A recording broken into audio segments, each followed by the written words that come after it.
Bonjour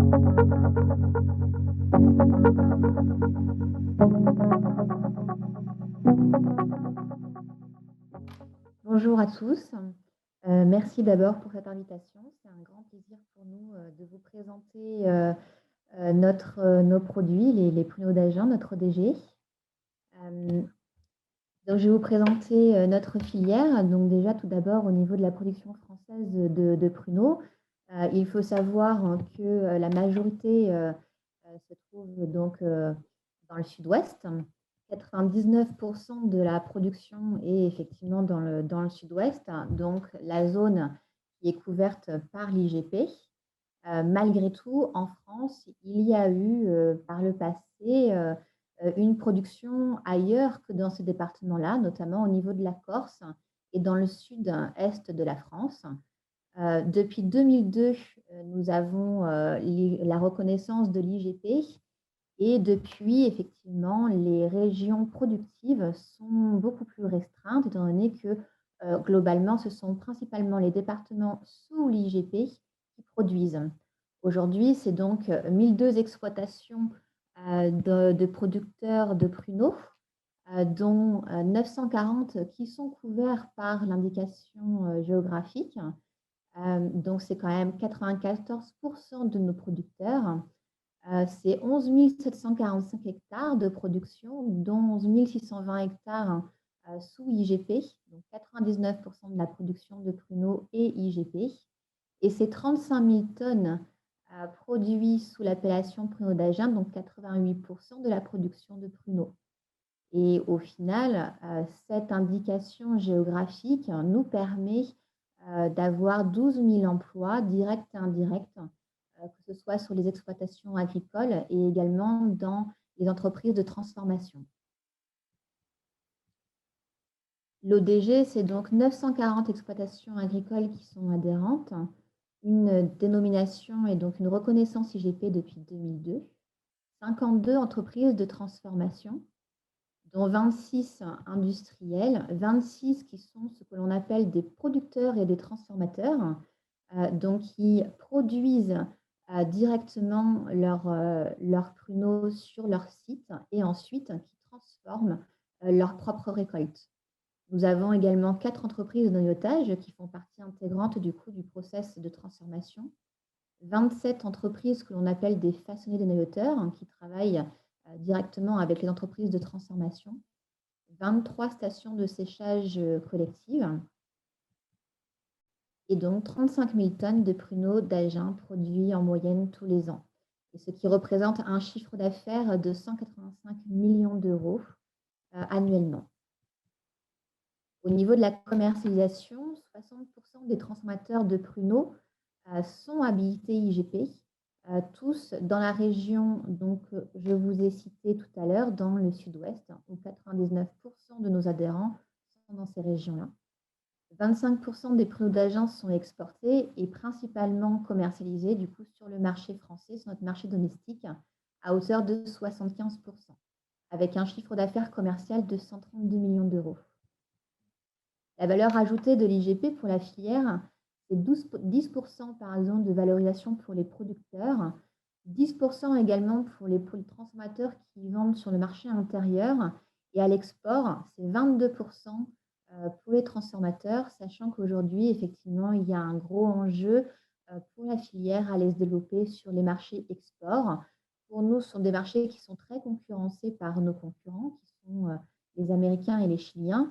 Aujourd'hui, notre différence, c'est justement l'IGP et c'est justement grâce à cette qualité, à cette reconnaissance géographique qu'on a pu se développer sur ces marchés-là, même si aujourd'hui, on est bien conscient, on a des enjeux à ce niveau-là très importants et les producteurs comme les transformateurs sont extrêmement conscients que la valeur ajoutée de l'IGP est bien là, de pouvoir garantir aux consommateurs et même à nos clients distributeurs, notamment sur les marchés export, la valeur de l'IGP.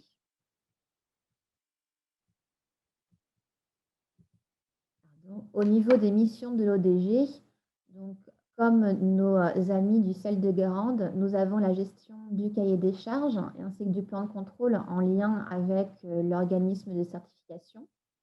Nous organisons également tout ce qui qui est contrôle interne pour toute la filière, à la fois chez les producteurs, dans les entreprises et également dans tous les opérateurs, donc dénoyautage et séchage, qui font partie intégrante du process de transformation.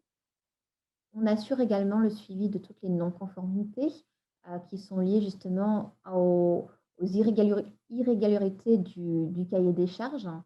La connaissance statistique est extrêmement importante au niveau de la production et de la commercialisation.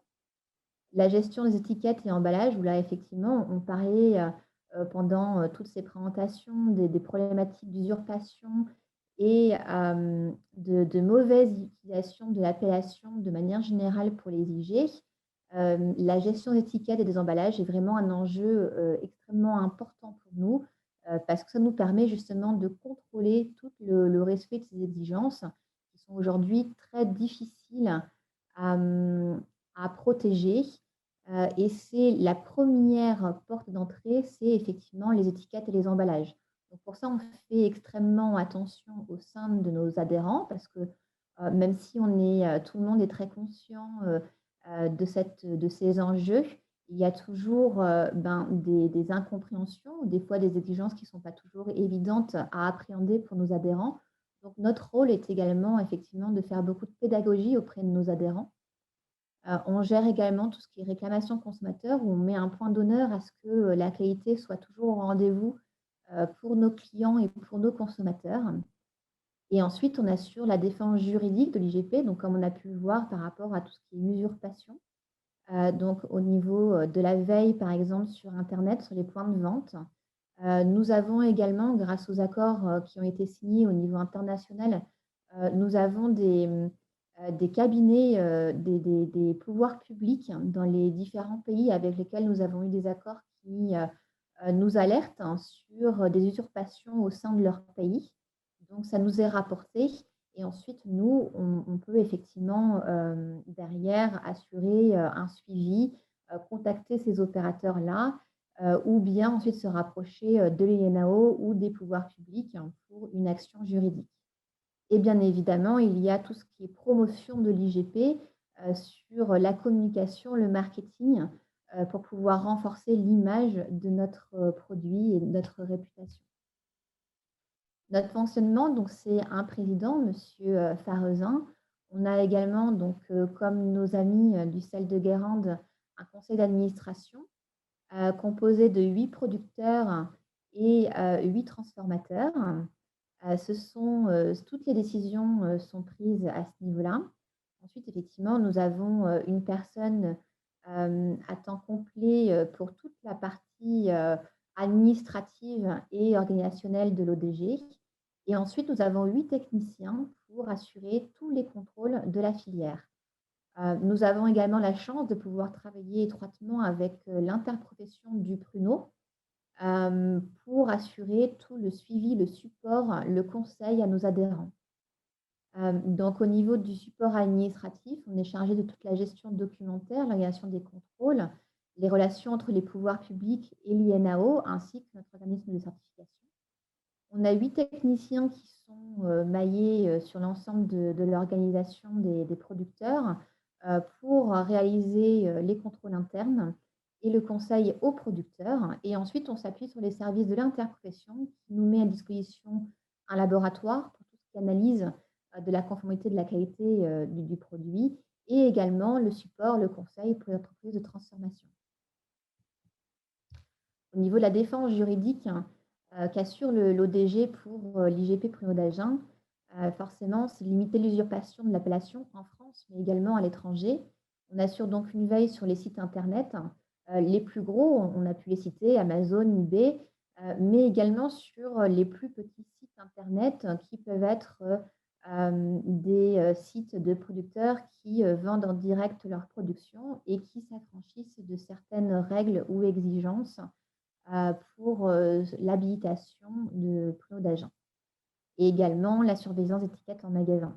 Lorsqu'effectivement on constate une usurpation, un usage inapproprié de l'appellation, on informe soit directement l'entreprise, lorsque c'est notamment dans notre pays, soit on passe par d'autres liens, notamment avec des entreprises implantées directement dans le pays. On a également des cabinets d'avocats qui nous aident sur ces sujets-là quand c'est des pays étrangers.